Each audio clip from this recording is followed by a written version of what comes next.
what I love about Satanama is there's a lot going on. And so it keeps us busy and distracts us like, stay present, stay present. But it's a mantra. We're going to say something out loud. It's a mudra because we're going to do something with our hands. And then this is what's happening. So the mudra itself is sa. I'm going to show you with my hands up here simply because I want you to see. But when we do it, we put our hands on our lap.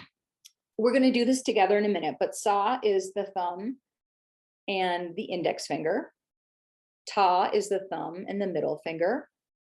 Na is the thumb, like na-uh. And sometimes I'll say that, like if I'm telling a client this and it's not written out, I'll say na, like na-uh. And then ma, like mama, is thumb and pinky finger. So Sanskrit is a really incredible language that, as far as I know, there's only one other language that the sounds that we make in Sanskrit have an impact, an emotional impact on us. So sa, ta, na, ma. There's a whole lot of ah. Ah vibrates the sucking muscle in your jaw.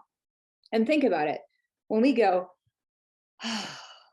when do we do that? When do we make that sound? It's like a release almost, like It's a release. That's a beautiful way. And it's fun. What's great about what you just said there, Agnes, is even if you are annoyed, you're usually letting off some steam, like, you know, but when we go, it could mean we're relaxed. It could also mean, I don't know, we're at a spa or something, you know? So that's why this is an important sound that we say out loud. And it's good for you to know with your clients, because I have many clients who tell me that they do this in their head, and that's great. But it's good for your clients to know that it has an even greater impact when they actually say the sound out loud. So the finger movements obviously help focus on the present moment awareness. And this is what I love. So I mentioned in this last slide that we want to take the energy, meet the client where they're at, and then bring the energy down. And I have found that Satanama is like the miracle practice because we can start at a pace. So I invite you to pretend like you're feeling anxious and start like, I'm like shaking my leg right now, or you could like tap your hands, or you could like bring your shoulders up and just bring that energy into your body right now of like tension.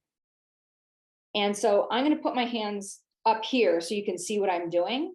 And we're going to start kind of fast. You can put your hands down on your lap. All right.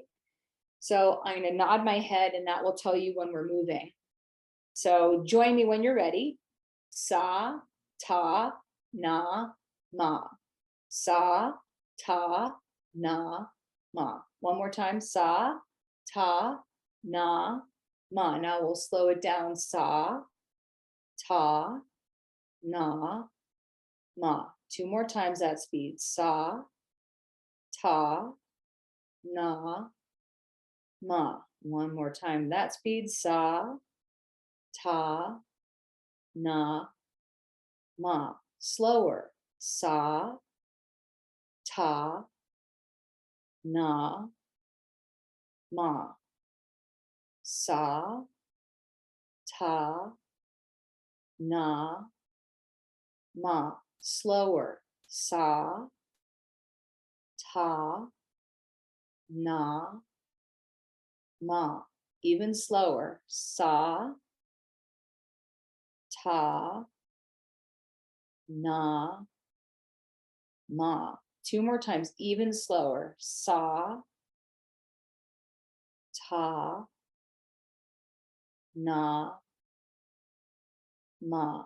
Same speed. Sa, ta, na, ma. Let your hands rest in your lap. Take a few deep, even breaths, or maybe yawn.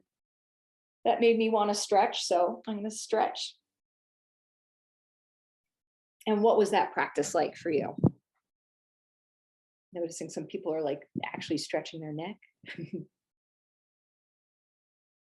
Kira, do you mind if I ask you? One, hi, welcome. And what was that practice like for you just now? Hi, nice Hi. speaking. That felt great. I just had a few clients back to back and then drove home, hopped on, and I'm like, oh, wow, you haven't taken a breath for yourself yet, Kira. So it felt very calming to my system.